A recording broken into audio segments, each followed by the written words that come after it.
This is the Coronavirus Daily Briefing for Sunday, March 8th, 2020. I'm Brian McCullough. The number of confirmed COVID-19 cases in the U.S. has passed 400, now with cases in more than 30 states. 2 deaths in Florida are the first confirmed on the East Coast. Northern Italy goes into lockdown, why some testing for the virus is inconsistent, and why local governments around the U.S. are asking for testing. The cruise ship Grand Princess, which has been held off the coast of California for a number of days after 21 people on board tested positive for COVID-19, will be allowed to disembark in Oakland as early as Monday.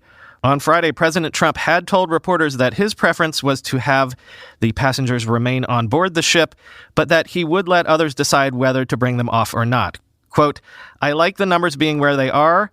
I don't need to have the numbers double because of one ship that wasn't our fault," the president told Fox News.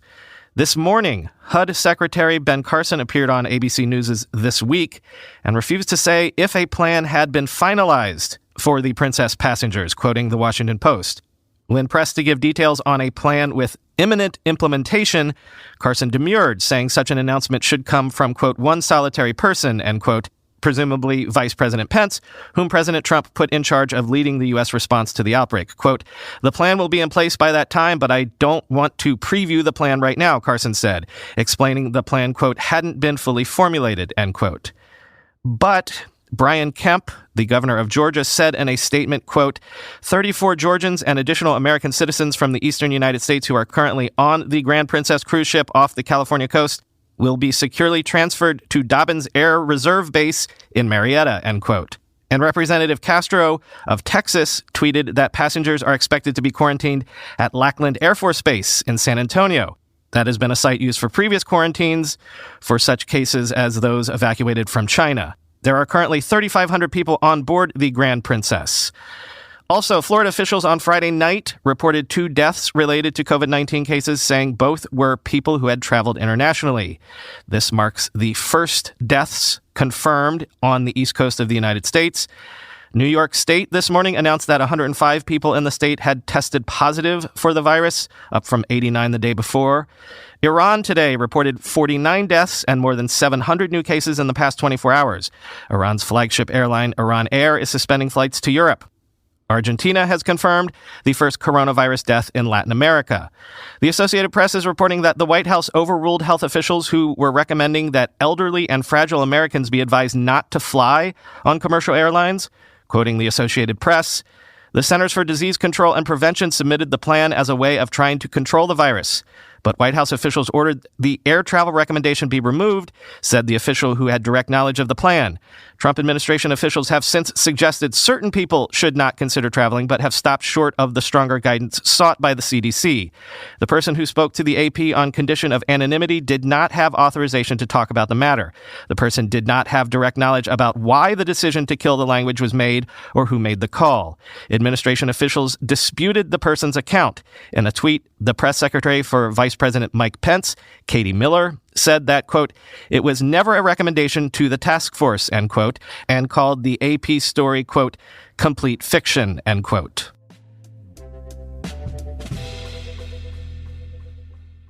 By far, the biggest headlines of the weekend have been coming from Italy. Yesterday, Italy said the number of confirmed cases in the country had risen by 1,000 people in a single 24-hour period to a total of 5,883. That number of confirmed cases was 219 a few weeks ago. In the worst affected Italian region, Lombardy, the death toll today reached 257, up from 154 the day before.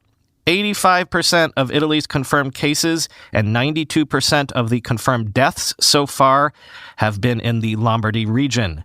Likely, these numbers contributed to the decision by the Italian government to essentially lock down Lombardy, restricting movement inside that area, much as Chinese authorities did in the area around Wuhan, where the virus seemingly originated.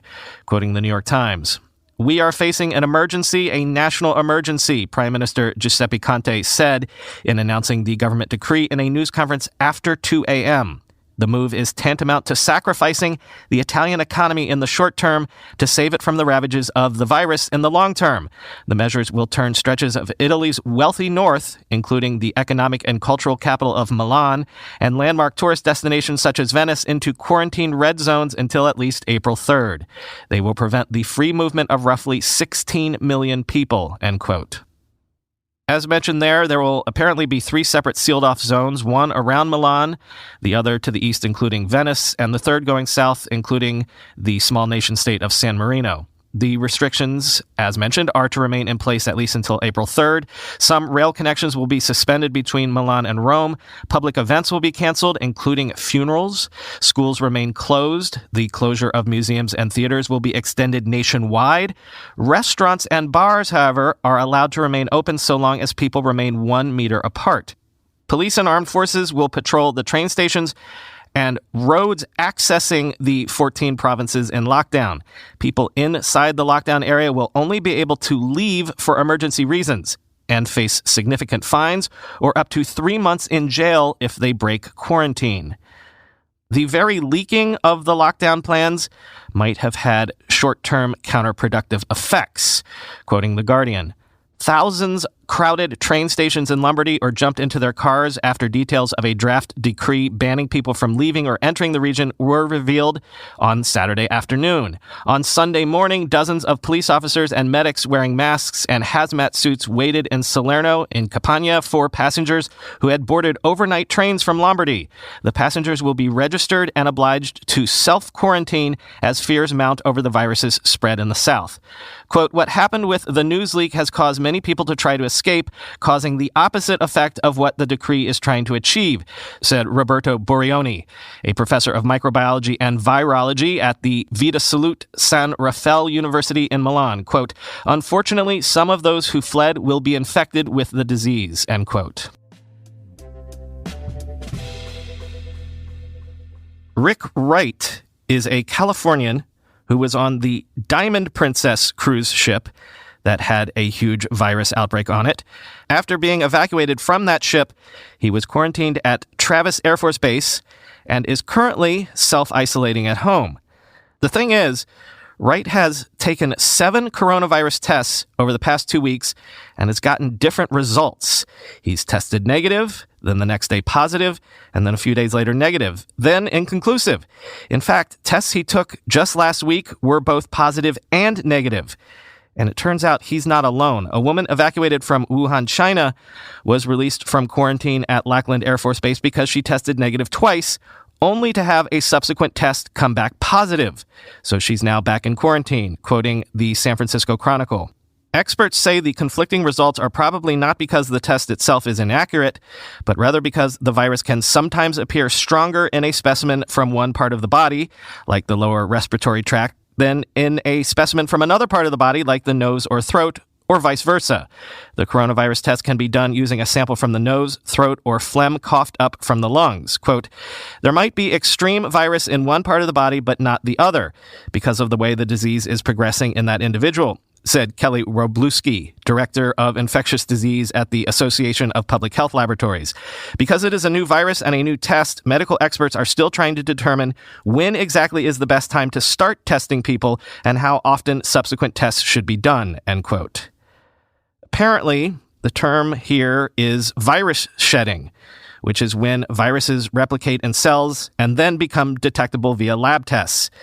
That happens at different times as well. A person could have contracted the virus, but be at such an early stage that it doesn't show up on testing yet. Or, depending on inflammation or the strength of a person's personal immune system, or even the amount of virus you get, i.e. the dosage, if you will, that you took in of the virus, that could all lead to fluctuating levels reported in testing as well.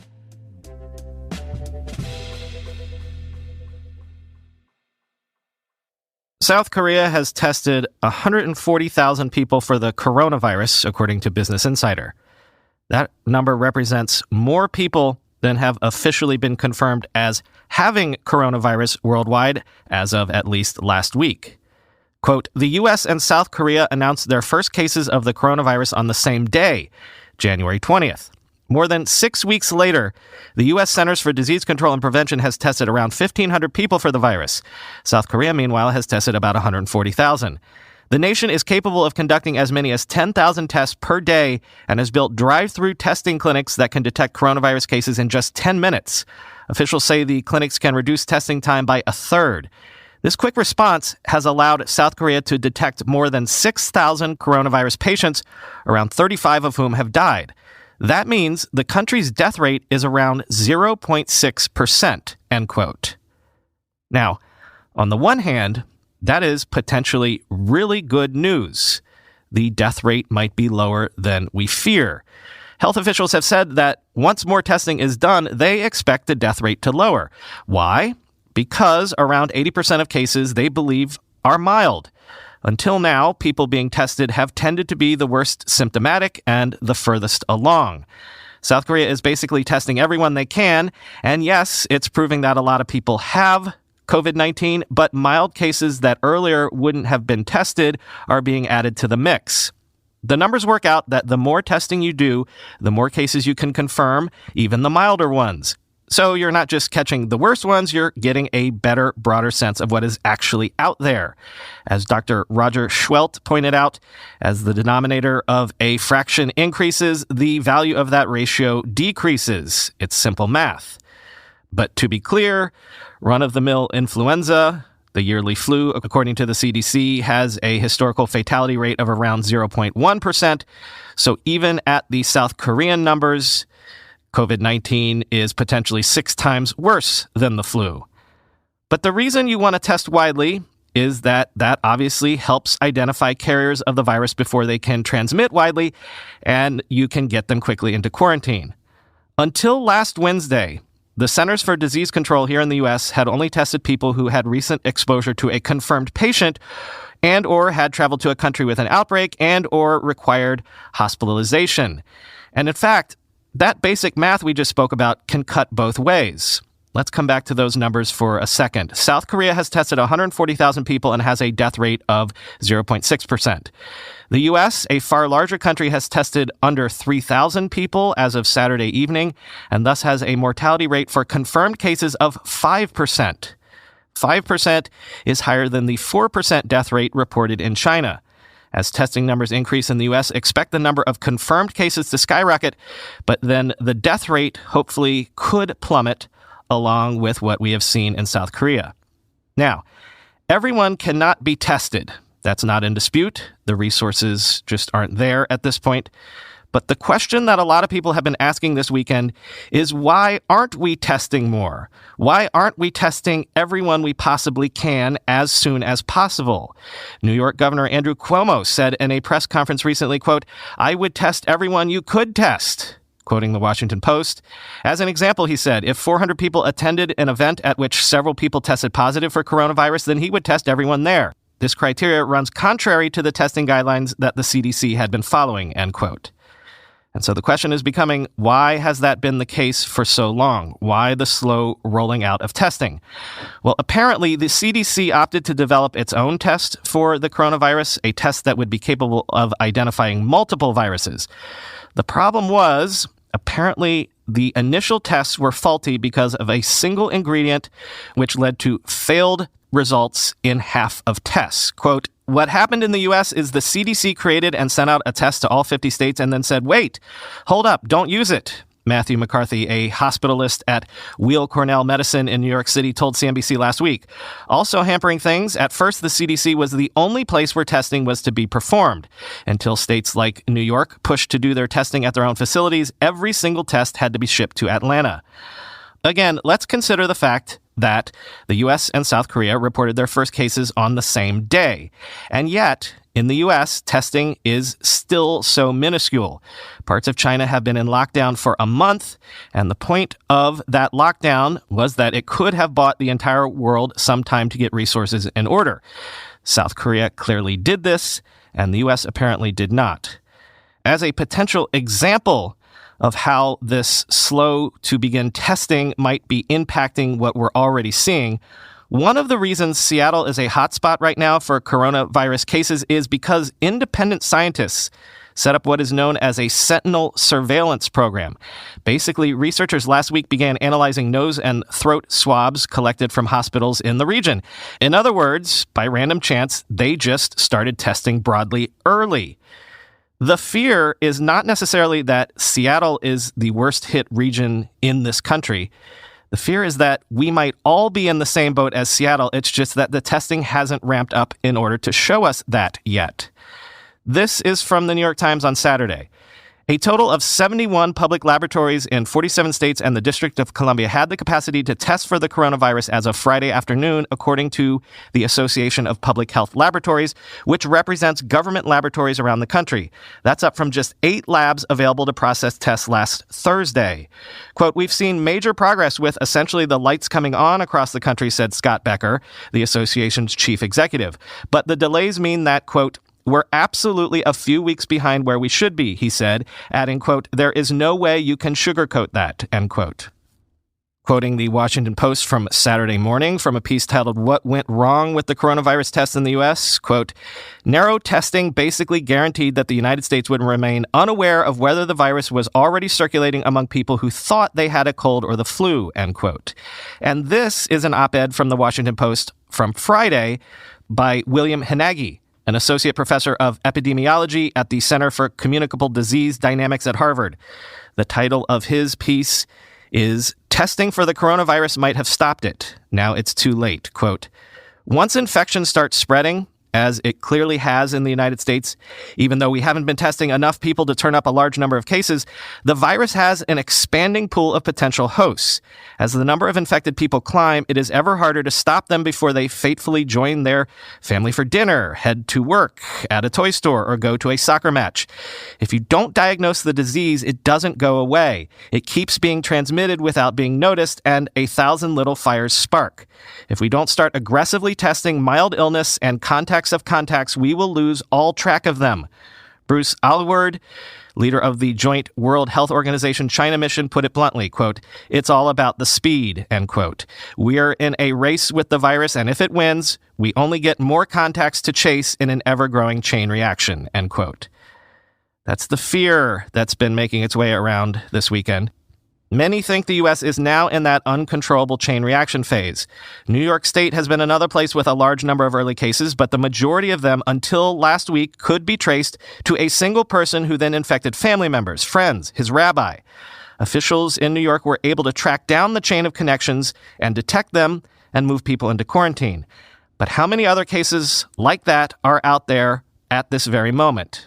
William Hanagi's opinion piece concludes like this, quote, "Test early, test often. Testing costs money, but this should be considered an investment in public health. A negative test result is just as important as a positive one. We all know that the best way to fight COVID-19 would have been to keep it out, but we left the door open and made little attempt to spot it as it tiptoed in and got established.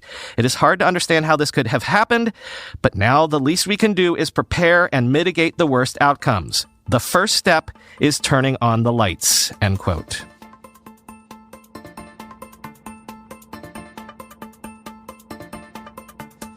Quick note that though this show is coming out on Sunday today, we typically won't be doing weekend shows normally. Also, a note to overseas listeners, we will be focusing on this show primarily on the U.S. situation, as that is where we ourselves are located.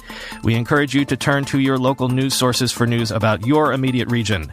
We at Ride Home Media very much hope this is a temporary show. Nothing would please us more than to wind this show down again in a number of weeks.